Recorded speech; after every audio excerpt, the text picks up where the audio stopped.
Spoštovani gledalci, prav lepo pozdravljeni v družbi z Jezusom. Zakaj pa nisi tudi ti tam naprej?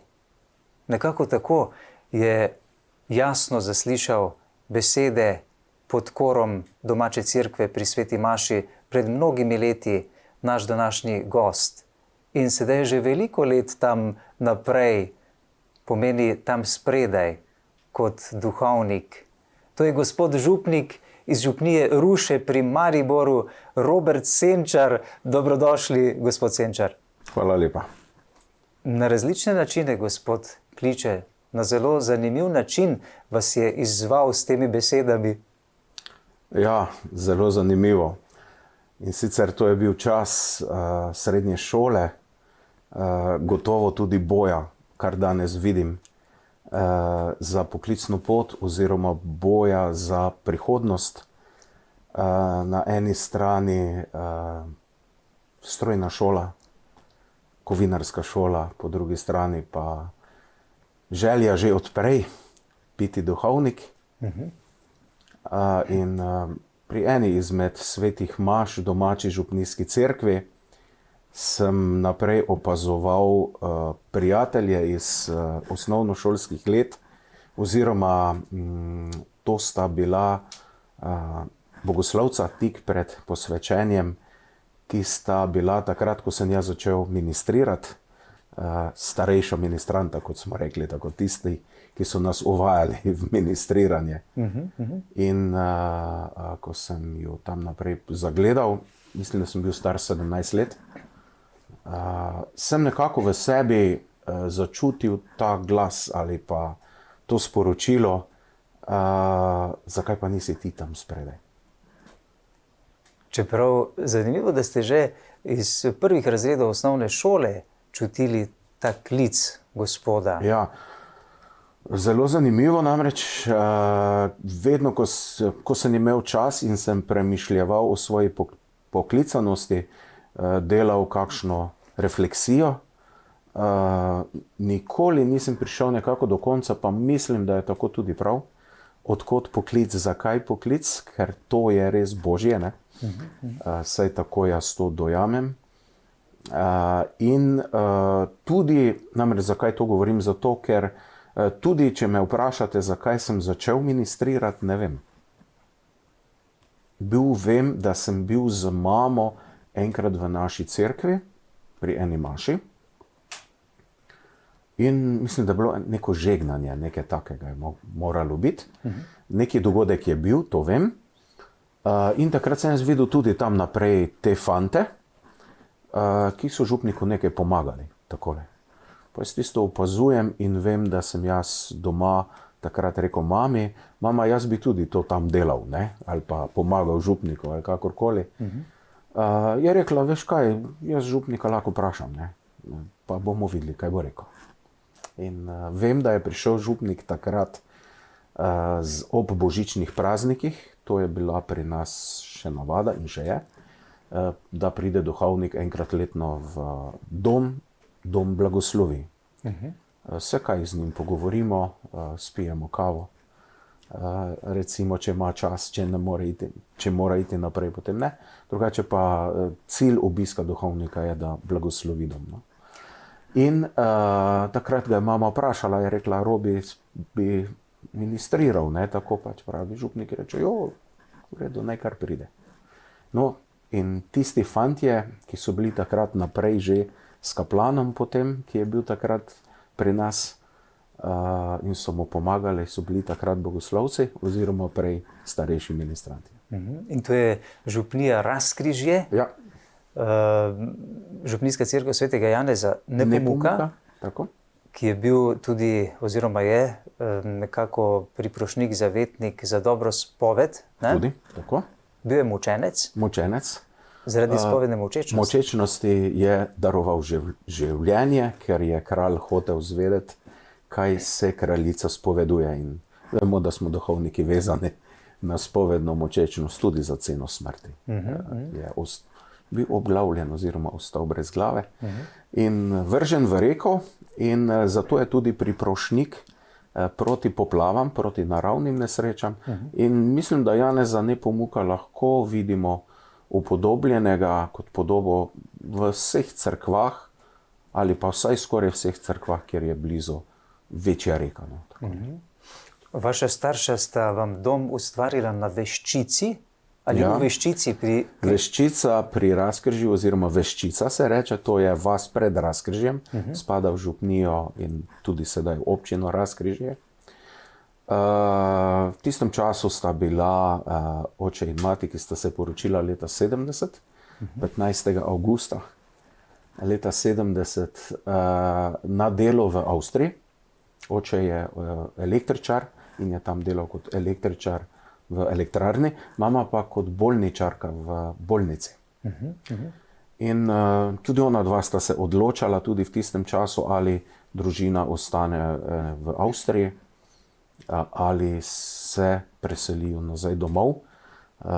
Blizu mamine domačije je to sedaj. In takrat sta nekako sprejela odločitev, da bosta začela doma graditi. Neverjetna sta, govorite kar nekaj jezikov, ne? Poleg slovenskega še hrvaškega in nemškega. Nemškega, ja, to je pač iz službe. Ja. Ja, vaše korenine, pravzaprav vaš materin jezik ni slovenski, ne? Ja, po teh mejah, ki jih imamo danes, je mama doma 10 metrov čez mejo. Čez mejo, Ja, Međimurka. Ja, tako da je tam uradno danes. Međimurje je pa res, če prideš tja in vidiš konkretno res 10, ali pa če sem se zmotil, 15 metrov hiša stoji čez slovensko mejo. Čeprav je vedno hodila v slovensko šolo in vedno so bili bolj kot ne vse opravljali, razen kar je bilo potrebno uradno, ne seveda zaradi dokumentacije ali kaj drugače, pa so bili vedno vezani na Razkrižje. In čeprav je domačija stala čez mejo, je to bila prej razkriška župnija. Kako se pa mama počuti, Slovenko ali Hrvatica? To bi pa mogli njo vprašati, ampak mi smo se vedno bolj počutili Slovence. Slovence. Ja. Oče je pa s Prlekije, oče je pa iz Kamenščaka, to je vas, spada v župnijo Cezanjevce, ja, drugače pa to pri Ljutomeru. Ja. Nekako se tam imenuje tisti kraj Banfi. Banfi? Ali pa območje, ne? Ja, tako na ja. Hrvaškem. To je vas, rojstna vas mame. Vaše mame? Ja, Banfi. Še imate tam vinograd? Ja, čeprav ne več tako, kot je bilo prej. Ne? Oče pa mati nista več tudi tako zdaj rosno mlada. Ne moreta. Oče je imel izredno veliko ljubezen do vinograda, ampak glavni vzrok tisti, zakaj ni več tako veliki vinograd ali pa je bila bolezen vinograda. Aha. In takrat je ata rekel, da pač toliko več ne zmore.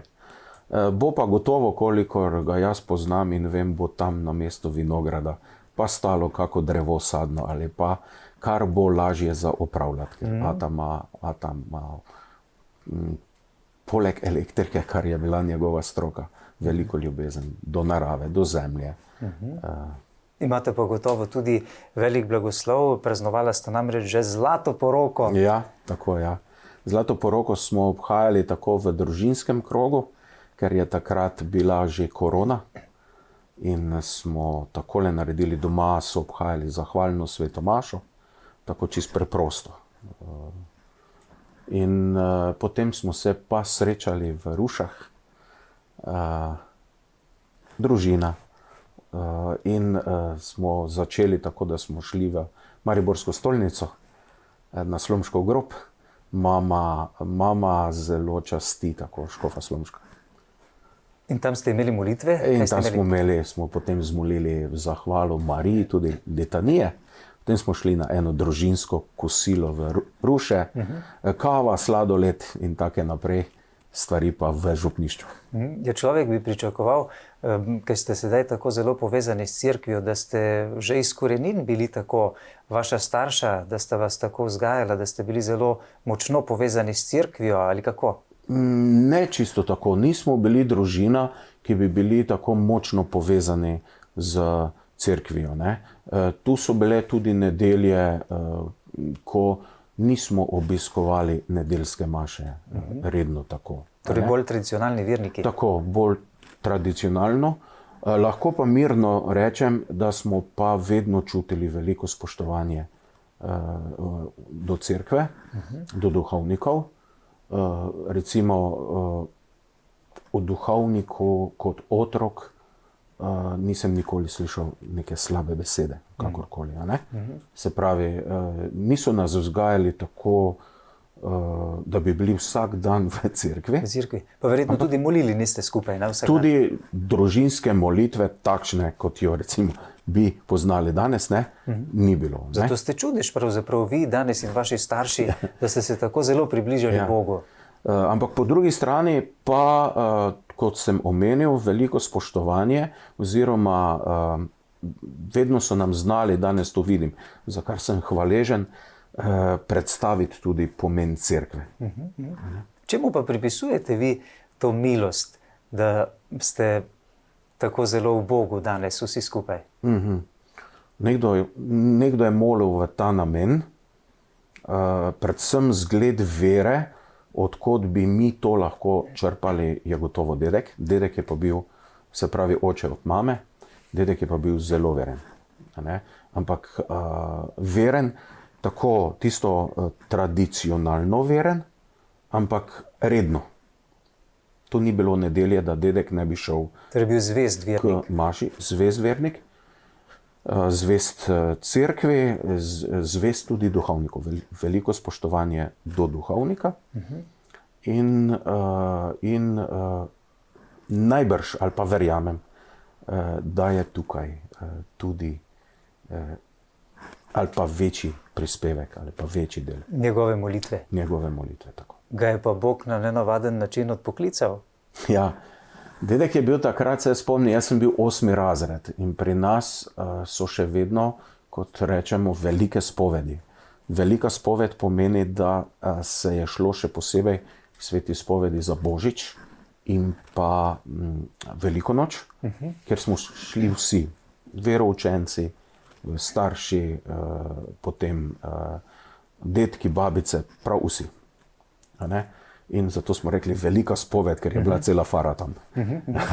In dedek je bil takrat že dokaj opešan, že takrat, danes bi temu rekli demenca tudi, izgubil je spomin, čeprav za nazaj je vedel vse, ne. Za tisti dan pa nič. Tudi recimo se spomnim, da se ni mogel obuti, urediti. In teta, ki je doma na domačiji mame, še danes, ga je vprašala, dedek smo ga klicali, vsi dedek, a bi šel spovedi, ker je danes spoved, ne? Ti bomo pomagali, uredili. In teta pride nazaj in je dedek bil urejen. Se je že uredil sam? Sam. Zanimivo, ne?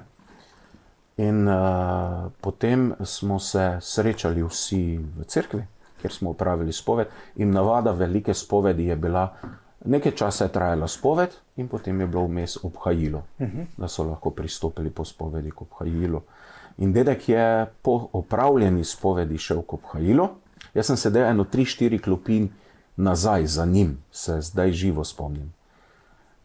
In je prišel nazaj, od svetega obhajila? Od svetega obhajila, se vsedel, še zdaj imam spomino tista 2 diha, a ne? In končna vdiha se nagnil in umrl.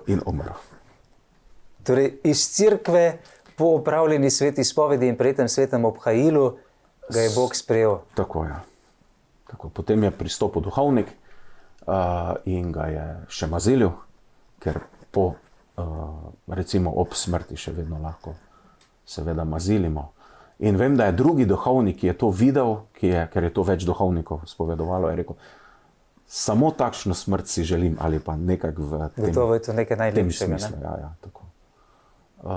Čeprav takrat nisem na to smrt kot najstnik polagal neke pozornosti, pač dobro, tista žalost in tako naprej, ampak danes vidim, da ne morem gotovo trditi, kaj, ampak gotovo je nekaj iz te smrti. gotovo tudi vplivalo. Je to kaj izostrilo tudi vaš duhovniški čut do prejemanja svetih zakramentov v stanju težke bolezni, denimo pred smrtjo? Kakšen pomen ima, da je človek dobro pripravljen s svetimi zakramenti tudi na prehod? Takrat še gotovo ne, danes pa vem, da je to ena velika milost, blagoslov, predvsem pa smisel. Če ti v bolezni prejemaš tudi zakramente, se ti nekako osmisli tudi bolezen. Čeprav bolezen ni bistvo življenja, čeprav vemo, da je del življenja, ampak naš smisel je življenje in nekoč večno življenje, ampak kar nam potrjuje ne nazadnje tudi Kristus na križu, daje pa smisel našega bivanja. In tudi dobiš nekako odgovor, zakaj trpljenje. Mogoče ne v tistem trenutku, ko je najhuje, kasneje pa. In če ti redno, tako kot prejemaš redno zdravila, da življenje, bolezen lažje prenašaš, je enako tudi z duhovnim zdravilom ali pa z duhovno hrano. Kaj je v vaši praksi do danes recimo se pokazalo, ali pridejo radi verniki, pridejo radi ljudje iz vaše župnije, ko se nekdo od svojcev njihovih poslavlja z tega sveta, da pravočasno priskrbijo zanj svete zakramente, sveto popotnico. Danes ravno imate en pogreb. Je previdena ta duša ali ne? Nenadna smrt. Nenadna smrt. Ja, tako da. Drugače pa žal na prejšnja leta se tudi to zmanjšuje. Pa kljub vsemu, ko razmišljam iz prakse, vidim ne toliko, da ljudje ne bi želeli, ampak ne vedo. Niso o tem dovolj poučeni. Recimo, ko se pogovarjam z ljudmi o tem, recimo prav vidiš, potem, da je tudi komu mogoče žal, da ni, ker ni vedel.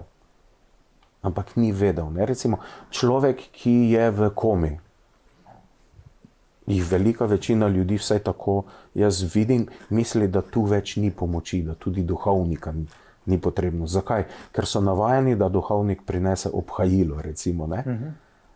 Za maziljenje pa toliko ne vedo, ali pa mislijo, da saj pa človek lahko prejme zakramente, če je živ, če vidi, če sliši, če je pri pameti, če tako rečem. In vidim, da je tu zdaj naloga nas, duhovnikov, da bomo morali začeti poučevati ali pa učiti ali povedati, nekako predstaviti, da tudi človek, ki je v komi, človek, ki ne sliši več, ki ne vidi, ki ne more govoriti, da še kljub temu lahko prejme. Saj maziljenje potem, kot vemo, to nadomesti. Tako obhajilo kot svetospoved. Mislim, da je tu večja težava.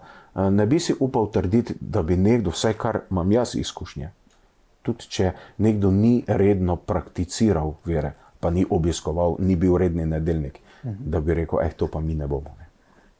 No, ker ste rekli, da ljudje niso poučeni, vi kot duhovnik, seveda vaša glavna naloga in služba in najbolj sveto poslanstvo, ki ga imate, da ste srednik med Bogom in človekom, da ste drugi Kristus pri sveti maši, pri sveti spovedi in tako naprej.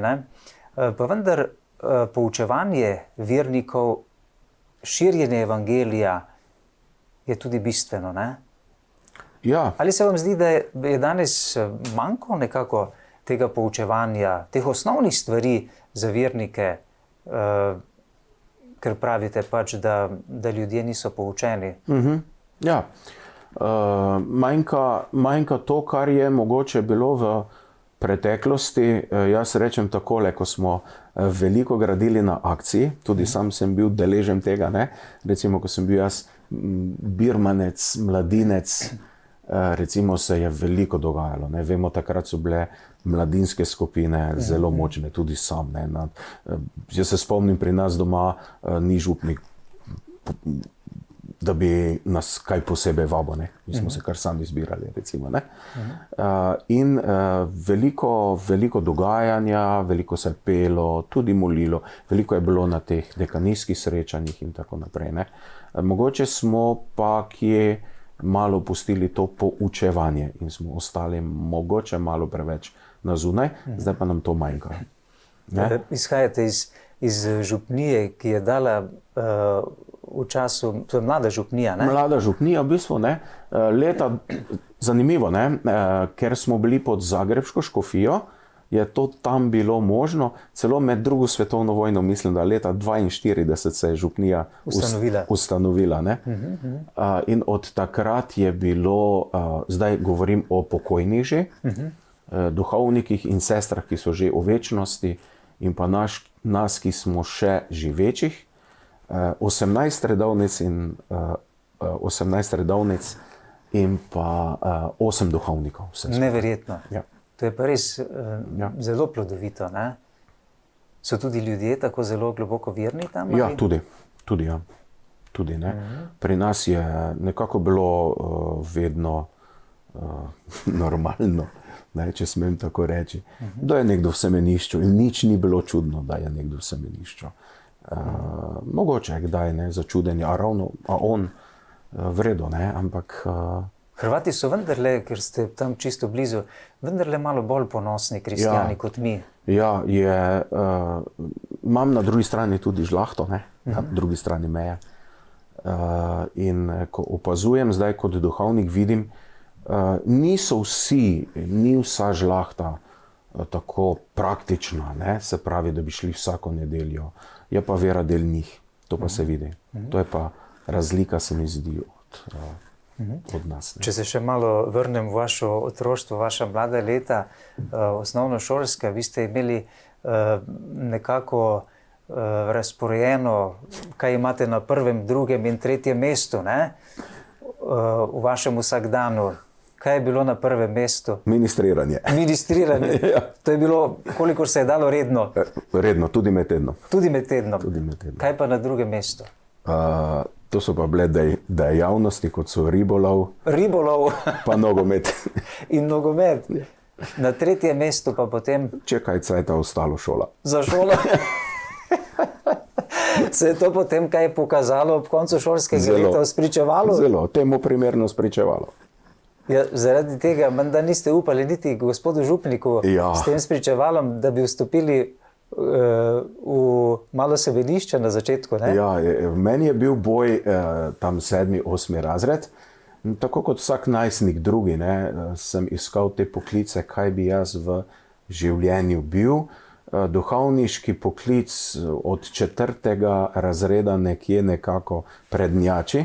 Gre gor pa dol, tako kot pri vseh mladih.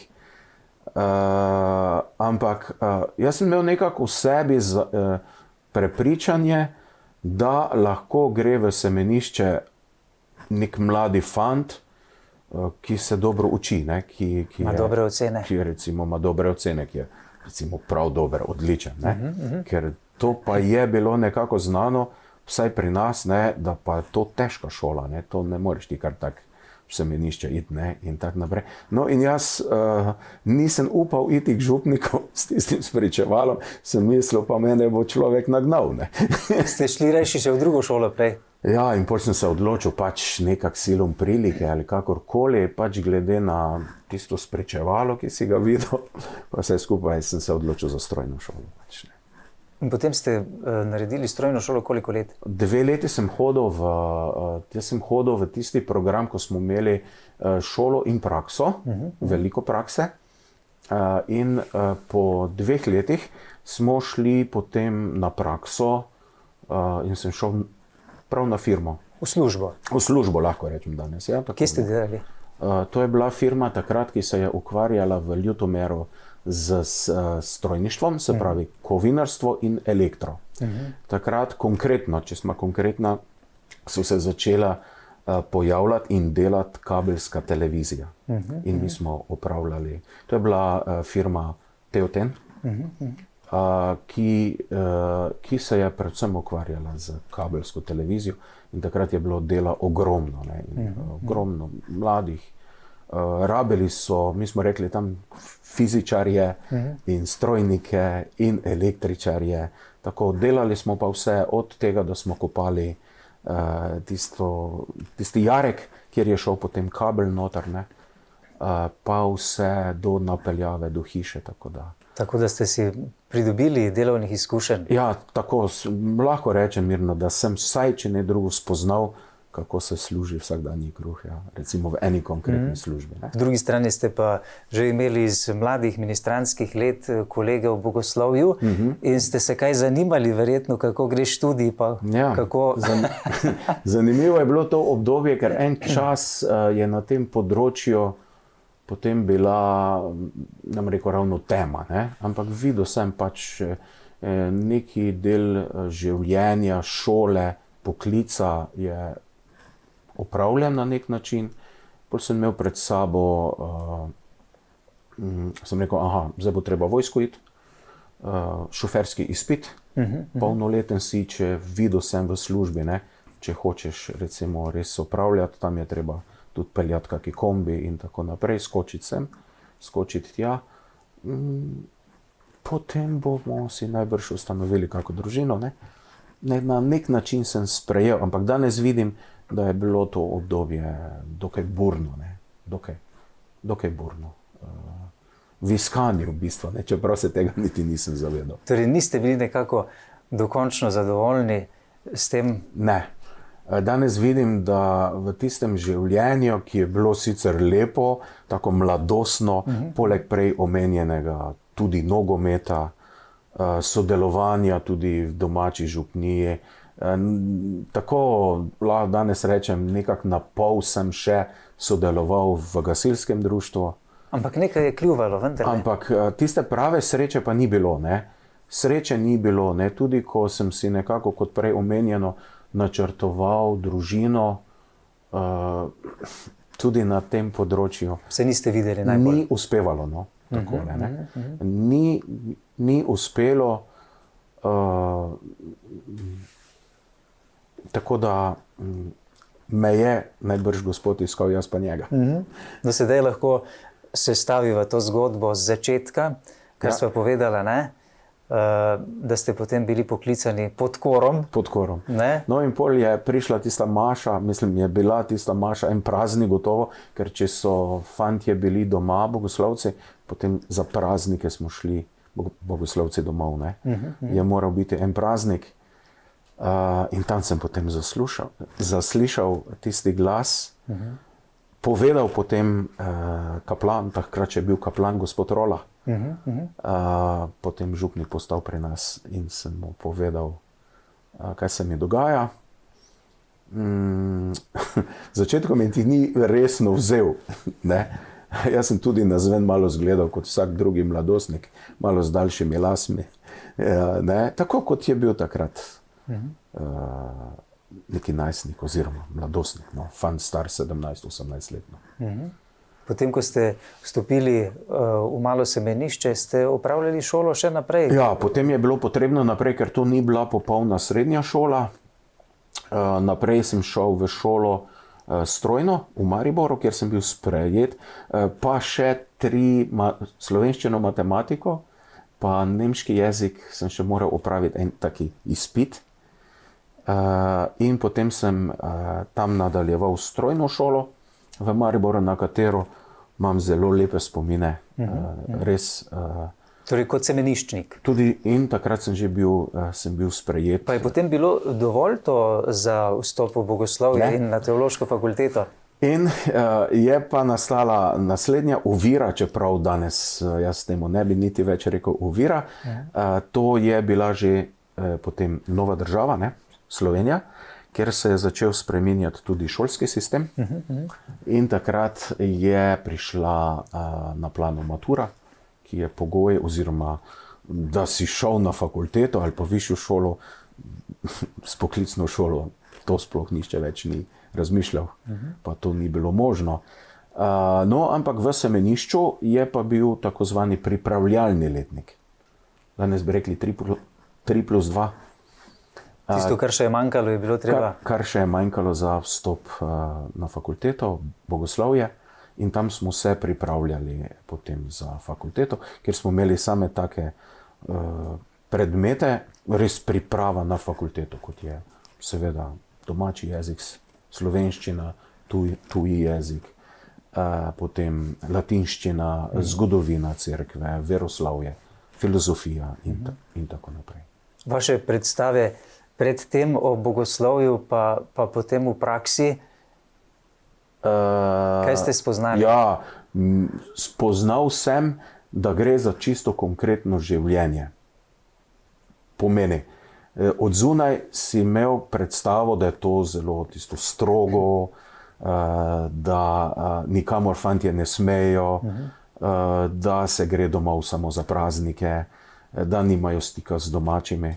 Ampak ko vstopiš, vidiš, da je na nek način vse to našteto, ampak v nekem redu. Ampak drugače, ki je potreben, ne? Ki je potreben, ker drugače niti ne moreš živeti, ne delati, ampak po drugi strani zelo človeško, spontano, prijateljsko in Na zadnji duhovniški poklic je nekaj izjemno pomembnega, resnega, zveličavnega, da tako rečem, ne, za toliko duš, tako da je ta disciplina nujna. Nujna. Ne moreš drugače se pripraviti na duhovniški poklic, da ne upoštevaš tako telesne kot duhovne discipline. V diakona ste bili posvečeni, mislim, da 2003-2004? 2003. Ja, po pripravljalnem letniku oziroma pred pripravljalnim letnikom sem bil vpoklican v Slovensko vojsko, kjer tudi moram reči, da imam zelo lepe spomine. Pač prve 3 mesece je bilo tako kot vsi fantje. Izobraževanje, usposabljanje, kjer smo spoznali vso pehoto, vse, kar je bilo možno. Potem smo dajali, kot smo rekli, straže. Potem sem pa bil v vojski v tako zvanem samostojnem vodu, ali rekli smo tudi po domače zaledniki. V tem vodu smo pa bili vojaki, kjer so nekateri opravljali medicinsko oziroma saniteto, nekateri smo bili na telefonskih centralah, skrbeli tudi za kulturno življenje tam, ker smo v vojski tudi se spominjali kakih kulturnih dogodkov. V glavnem bili pomoč tudi mlajšim vojakom, ki so prihajali za nami. To sem pa bil v Cerkljah ob Krkih na letališču. Torej tu v tej slovenski vojski ni bilo nekega zafrkavanja, ne? Ali pa norčevanja iz ljudi? Tule, hvala za to vprašanje namreč. Še zdaj se spomnim stotnika, ki nas je v prvih dneh nekako poučeval, spodbujal, bil z nami, nam res kot en oče, tega ne bom nikoli pozabil. In zelo opomnil na eno stvar. Je rekel, različni smo si, različni pogledi, mogoče celo različne vrednote, kakorkoli. Tu je tudi vera. Verni spoštujejo neverne, neverni spoštujejo verne. Potem pa so vas škof kot diakona poslali k svetniškemu duhovniku v Haloze, ne? Ja, tole pa ne bom nikoli pozabil tega poslanstva, kjer sem bil diakon, res lahko rečem pri Sveti Barbari. Pri Sveti Barbari, k duhovniku, ki je pa bil res naš oče v pravem pomenu besede. In v duhovnem, in spodbudi. Torej župnija Cirkulane in gospod Emil Drev, ne? In gospod Emil Drev, ki je res bil ali je duhovnik v pravem pomenu besede, mentor v pravem pomenu besede, kjer si se lahko naučil vsega, kar je bilo potrebno za duhovniški poklic. Ne tako, da bi te on učil in govoril, ampak te je kar kar postavil pred dejstvo v dobrem pomenu besede. Pa tudi njegov zgled je verjetno največ govoril. Predvsem pa ja tako, predvsem pa njegov zgled molitveni zgled, duhovniški zgled, delovni zgled. Takega mentorja se lahko samo želiš kot začetnik. Kako pa ste sodelovali s tamkajšnjimi župljani? Tudi zelo dobro. S Haložani ste se dobro ujeli? Zelo dobro. Zelo dobro. In tako kot imam lep spomin, recimo, kot sem prej omenil, recimo z vojske, semenišča Bogoslavja, izredno lepi spomini. Da sem se tam dobro počutil, zelo dobro počutil. In tako tudi za Cirkulan, kjer sem bil pripravnik, oziroma diakon. Sveta nova maša je potem potekala v Razkrižju? V Razkrižju. Leta 2004 sem bil posvečen duhovnika v Mariborski stolnici in obhajal novo mašo v domači župniji. Na novo mašo imam zelo lepe spomine zato in predvsem zato, ker z novo mašo je dihala cela vas, Peščica in gotovo tudi cela župnija. Kjer se še danes res v hvaležnosti spominjam za ta dogodek. Predvsem pa, da sem začutil, da so ljudje ob meni in da so bili ljudje veseli. In da sem jaz bil vesel tudi. Pri nas je pač navada, ne, da se nova maša obhaja en teden. Ne. In mi smo res takrat živeli kot kraj, kot župnija, tako kot za vsako drugo novo mašo, ki je bila. In še ena je bila za mano potem, ne? Oziroma za menoj je bila tudi čez 5 let potem nova maša in tam je bilo podobno. To župnija živi, en teden pa še kak dan. Ja. Skupaj. Kot novomašnik ste postali kaplan v Mariborski stolnici? Ja, kot kaplan sem pa šel v župnijo, za katero sem bil v času študija prepričan, da ne bom nikoli tam. Veste, tam v Bogoslovju, tam 4., 5. letnik, to je čisto nekako človeško. Ko se začneš res intenzivneje pripravljati na duhovniško službo, postaneš akolit, mašni pomočnik, ne? Učiš že verouk, recimo, pri skavtih si mašnike skupine. Začneš tudi razmišljati, kje bi pa ti lahko bil kaplan, recimo. Ne? Kje se vidiš? Ne? Kje se vidiš kot kaplan? Jaz sem se vse posod videl, bolj kot ne samo v stolnici. Ne? Ker sem bil prepričan zopet tako kot pred vstopom v semenišče, da pa v stolnico mora iti en, ki pa je res sposoben, ki obvlada nekako duhovniško službo, tako kot je to bil gospod Lipovšek, recimo, ne? Ki pa je res bil stolni župnik v pravem pomenu besede. Ne? Kako si vi predstavljate? Ker v stolnici so se srečevale, oziroma so bila srečanja takšna in drugačna. In si imel stika veliko tudi z zunanjim svetom, tudi z tistimi ljudmi, ki niso praktični kristijani ali pa ki pridejo samo ob pogrebih, recimo, in pa tam pa moraš res biti, recimo. Tako sem si jaz predstavljal duhovnik, ki znaš, kot rečemo, danes voziti. Ne? A se rekel, to jaz za stolnico nisem. Ne? Ampak kaj ste potem spoznali?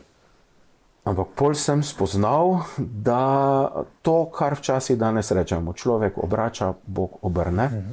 In sem danes tako kot za izkušnjo te prehojene poti do danes hvaležen tudi za stolnico, zato ker je bilo vse to potrebno. Ker mi je to tudi nekaj pokazalo, nekaj povedalo, če smo čisto konkretni, tudi dvignilo v kaki stvari samozavest, ker jaz sem imel to v sebi, zato sem, zato pa nisem. Ne? In tukaj jaz še danes zaradi te moje izkušnje, ni nobena skrivnost, ne? Jaz sem imel tudi, ali pa še imam kakorkoli, govorno napako in sem imel težave z branjem, z govorjenjem, sploh pa z nastopanjem v javnosti. Ste imeli malo kompleks? Ja, recimo, mislim, ne recimo, ja. Si človek nehote mogoče v sebi postavi neke meje, ki pa sploh niso. Ne. Ste človek molitve? Premalo. Premalo. Sem, ampak premalo. Ne. Res da osebno mi je zelo pri srcu in to sem se naučil predvsem v stolnici, gotovo pa z nastavkom v cirkulanah, recimo sploh molitev pred Najsvetejšim. Tako mi je nekako ostalo in to sem si nekako zadal in to hvala Bogu v Rušah našel. Recimo, da imamo enkrat tedensko molitev pred Najsvetejšim. Pa kot sem prej rekel, nobene akcije, ne vem koliko rožnih vencev. Četrtek pred mašo se izpostavi Najsvetejše in se moli, kako, kdo, kako, kakorkoli. Na zadnje bi lahko rekli, da vas je Bog nekako iz stolnice pripravljal, da boste prevzeli službo župnika na tako pomembni župniji pri Ruški Mariji, ki je že stoletja poznana daleč naokoli kot znameniti romarski Marijin kraj. Ja. Zdaj, mogoče se bo slišalo mogoče malo čudno ali pa smešno, ali pa bom mogoče koga celo presenetil, ampak zanimivo, nikoli nisem bil velik častilec Marije. To ne pomeni, da je nisem spoštoval, ampak nisem gojil v svoji krščanski poti, mladostni poti, semeniški, bogoslovni, neko posebno ljubezen do Marije. Neko tako ali pa pobožnost do Marije. Ne? Ampak kamorkoli sem zdaj prišel, je vedno bila Marija, tako da me po mojem kliče, opozarja. In kamorkoli prideš v Ruše, v cerkev, ker imamo tudi podružne cerkve, recimo, ali pa neke kapele, vaške, vse posod je Marija. In od lanskega avgusta sem prevzel še soupravo puščavo, kjer je glavna zavetnica Marija. Je pa zanimivo. Tako da zdaj pa nima več kaj premišljati, očitno mi nekaj sporoča. No, tudi sicer ta vaše društvo, tam lokalno Lira, mislim, da je, ne? Vas je pred nekaj leti povabilo, da ste predavali na to temo. Ja, celo, ja. In takrat, tako kot sem prej govoril za stolnico, kje ste mene našli? Nekje ste mene našli za predavanje o Mariji. Ampak je bil en izziv, tako za mene, ampak danes vidim, da vredo, na nek način smo bili vsi zadovoljni. Pa ljudje radi prisluhnejo župniku, ne? Ja, zelo, ja. So obiskane ta predavanja? Ja, so. Zato, ker Marija ni samo Marija, kateri molimo. Marija ni samo lik, kateri recimo opravimo neko pobožnost ob prvi soboti, recimo. Ampak je Marija mama v pravem pomenu besede. In ko ti spoznaš, oprostite besedi, kapiraš, kaj je Marija, potem začneš razmišljati drugače. Vidiš, da je to mama v pravem pomenu besede. Ne? In tudi takrat, ko čutiš, da mogoče nisi uslišan, je enako kot, ko mama nekaj otroku ne dovoli. Mama ve, zakaj otroku nekaj dovoli, nekaj pa ne. In mi imamo večkrat tudi v tej pobožnosti, v veri, kakšne želje, ki pa mogoče niso ravno za ta čas, ali pa nekako niso tako, kot si mi predstavljamo. Ne? To, kar sem prej rekel, tudi Bog oziroma človek obrača, Bog obrne. Ali pa še moramo čakati. Ne? Ali pa še moramo malo počakati. Potrpežljivo. Ne? Potrpežljivo, tako, ne. In tako, pri meni to gre, oziroma je ona zelo potrpežljiva, se mi zdi. Tako kot pri vsaki drugi stvari. Ne. Predstavite nam malo to zelo zanimivo, bogato zgodovino Ruške cerkve, župnijske cerkve, romarske cerkve in Ruške Marije. Predavali ste dvakrat na temo, enkrat Ruška Marija in njeni čudeži, menda ne? Pa še enkrat na neko podobno temo, ne? Ja, gotovo na Ruško nedeljo, ne? Ruše so zelo bogate po svoji zgodovini, predvsem pa po tej duhovni plati, ker ti Ruše so bile že od nekdaj, od leta 1004 ali pa že prej od 905, pravi celo kronika, romarski kraj. Namreč, celo zgodovina pravi, da je to legenda, ampak jaz toliko ne dajem pomena na legendi, ampak na tistem sporočilu, da sta bila v Rušah zakonca Vajsek, ki nista mogla imeti otrok. In po priporočilu duhovnika, sorodnika, prosita Marijo za pomoč in dobita 5 otrok. In v zahvalo za uslišanje postavite tukaj, bomo rekli, eno versko znamenje, ali kip, ali kapela, to točno ni znano, kaj je bilo. Dejstvo pa je, da so ob tem dogodku se dogajali tudi kakšni drugi čudeži, uslišanja, kar je danes v cerkvi tudi pokazano in naslikano kot 7 ruških čudežev, ki so taki življenjski. Na Korni ograji. Na Korni ograji. In potem so čez toliko in toliko, tudi 100 leti, in še danes rečejo tisti pravi pohorci, da grejo k noseči Mariji. Ruška Marija nosi Jezusa pod srcem.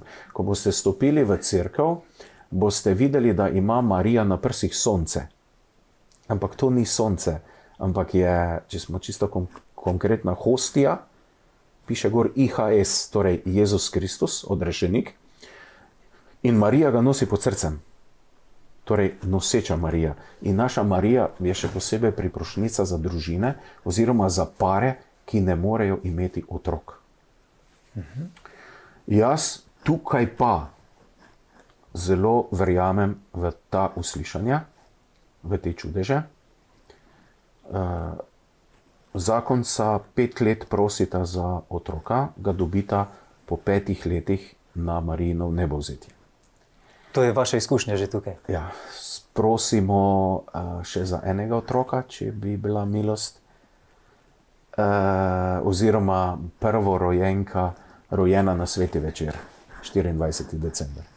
Druga čez 5 let na 15. avgust. Potem sem pa jaz rekel takole, zdaj še pa samo manjka en fant, ne? In je prišel nenapovedano. Zelo zanimivo. Ne? Uslišana prošnja. Ali recimo tole sem jaz slišal, nisem se srečal s tema zakoncema, ki pa res nista bila praktična kristjana in sta imela enako težavo. In sta prišla menda na ruško nedeljo, čeprav nista bila verna, ampak sta slišala, da Marija uslišuje. Ne? Čez 1 leto sta bila z vozičekom. Zopet uslišana na, ne. In še kakšna druga uslišanja, ki so takšna, recimo za zdravje, čudežno preživetje prometne nesreče, kjer po vsej logiki avto raztreščen na ne vem koliko delov, po sami logiki bi mogel biti tudi človek takšen, ne. Po tej nesreči, recimo, gotovo mrtev, pa brez praske, ne. In taka konkretna uslišanja, ne. Torej, o teh čudežih vi predavate ali tistih zgodovinskih, ki so se dogajali? Tudi o zgodovinskih, ki so se dogajali, ne. Recimo to, kar sem že omenil, potem zdravje otrok, tam je narisano tudi, da je medved napadel lovce, gotovo so gospoda iz Falskega gradu in tako naprej hodili na lov tudi, ne. In so se srečali tudi s kakšno zverjo in so ostali živi in zdravi. To so, mi si včasih predstavljamo čudež kot neki boom, a ne? Kot neki velik dogodek, ne? Ampak čudež ne more biti nekaj, kar je iztrgano od Boga, kar je iztrgano iz življenja, ker potem bi bil Bog protisloven, ne? Če nas je Bog ustvaril za vsakdanje življenje, za vsakdanje delo, za vsakdanjo molitev, potem bo čudež nastal tudi tukaj. Gotovo pa gre za nekaj nevsakdanjega. Ne? Zato je nevarno, da mi o čudežu govorimo o neki eksploziji, je pa nekaj življenjskega lahko. Ne? Gotovo pa je čudež nekaj, kar se ne bi zgodilo brez Božje pomoči. Človek ne more narediti čudež. Ne? Zato pa rečemo tudi, ne, saj ne morem delati čudeža. To lahko stori Bog. Vsaj 500 let je to znano romarsko svetišče. Ne? Kot župnik, sedaj veste, ste gotovo raziskali na župniji, je veliko teh votivnih podob in tega, kar so ljudje prinašali v zahvalo. Tako. Še danes, če stopimo za glavni oltar, ki je čudovit, mojster Šoj ga je izdelal. Torej baročna, čudovita cerkev. Še danes vidimo zadaj zahvale, slike. Jaz rečem včasih, to pa je tako kot na Brezjah. Ko greš za kip Marije Pomagaj na Brezjah, vidiš veliko slik, fotografij, zahval. Nekaj tega imamo tudi v Rušah. Iz zgodovine naj bi bilo znano, da se je teh ruških nedelj glavnega žegnanja udeleževalo tudi po 40,000 ljudi. Vsaj obhajil naj bi bilo toliko razdeljenih. Toliko obhajil razdeljenih, tako ne. 40,000 ljudi, če je bilo, recimo, ni bilo naenkrat tam, ne. Ampak moramo vedeti, da se pri nas rečemo, mi ruško nedeljo obhajamo že od petka.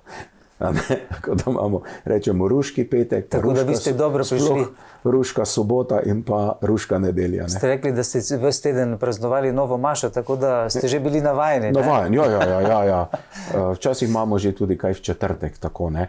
Gotovo pa, ali pa žal, jaz rečem tudi, ni tako, kot je to bilo včasih. Ne? In ravno to, kar sem prej v začetka omenil, da bomo morali ljudi začeti tudi, ali pa se bomo morali tudi kristjani začeti poučevati o našem bistvu. Ne?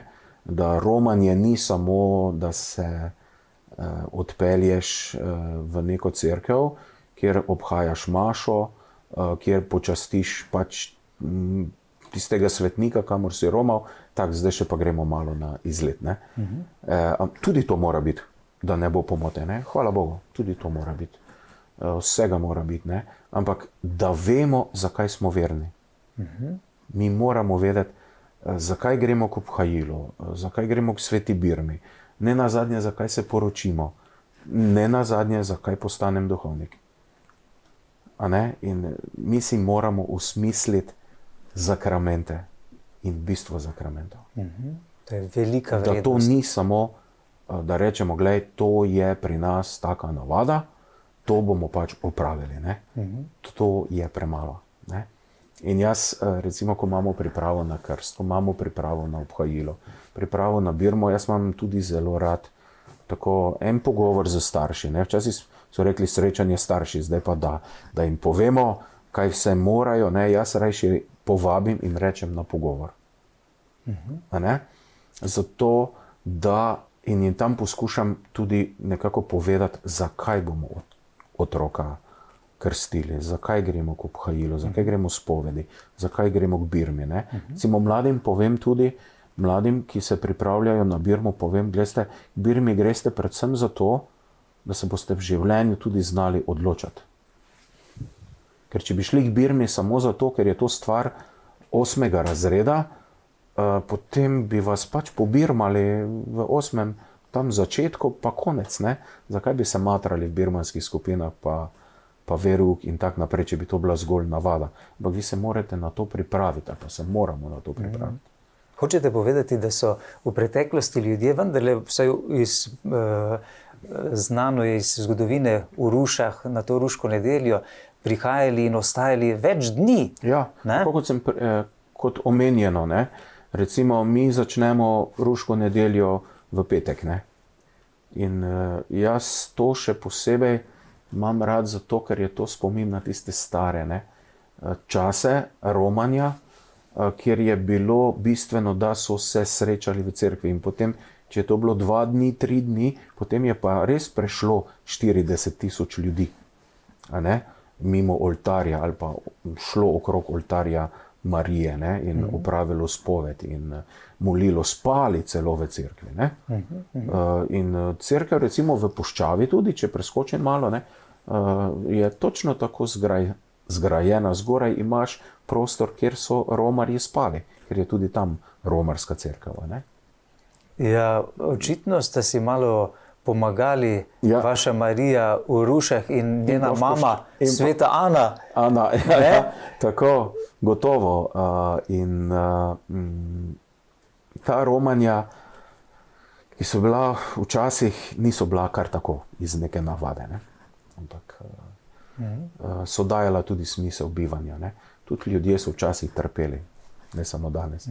Tudi včasih so ljudje bili veseli in jim je uspevalo. Poleg glavnega oltarja, ki je posvečen Božji materi, noseči materi, kot ste rekli, v Ruški župnijski cerkvi imate še več drugih oltarjev, stranskih, ki so tudi izjemno lepi. Ne? Ja, in vsi z sporočilom. Jaz pravim, ko vstopiš v Ruško cerkev, imaš na dlani zgodovino Ruš. Kot že omenjeno, glavni lik gotovo Ruška Marija, potem ob strani, po domače rečeno, žlahta, oltar svetega Jožefa in oltar svete Ane. Jožefu so se še posebej možje priporočali, je tudi priprošnik za očetovstvo. Sveta Ana ni boljše kot imeti dobro babico. Ne? Stari starši so zelo pomembni in velika opora družine, ne? In sveta Ana še posebej tudi za materinstvo. Če so prihajali v Ruše, so prihajali tudi spovedi. In če greš na romanje, opraviš tudi spoved. Imamo v Rušah zanimivi oltar svete Dizme. Svetega Dizme. Svetega Dizme, tako je prav, ja. Torej enega od razbojnikov na Jezusovi strani na Kalvariji. Ki pa nam je znamenje velikega Božjega usmiljenja. Če je nekdo bil razbojnik in ga Bog sprejme in mu reče, še danes boš z menoj v raju. Danes boš z menoj v raju. Ker se je pokasal, ne? To je čudež, ne? Ampak je bil v sodelovanju z Bogom. On je rekel, on ni nič storil, midva sva pa zaslužila to. In spomni se me, ko boš v raju. Niti ga ni upal prositi, vzemi me v nebesa, samo spomni se me, kako veliko kesanje je to. Ne? In kako veliko usmiljenje tudi Božje. In potem na to, ko človek sodeluje z Bogom, z Božjo milostjo, potem Bog ve, kaj ti potrebuješ in ti da točno to, kar rabiš. Nenazadnje tudi v Medžugorju Marija pravi, Bog nikogar sam od sebe ne pogubi ali pa vrže v pekel. Tako, ja. Človek gre sam tja, svojo voljo, ker že tukaj na zemlji živi brez Boga. Točno. In potem, ko umre, samo nadaljuje. Ne? Tako, ne. Velikokrat je tudi tu govora o tem peklu in greš v eno skrajnost, greš v drugo skrajnost. Ne.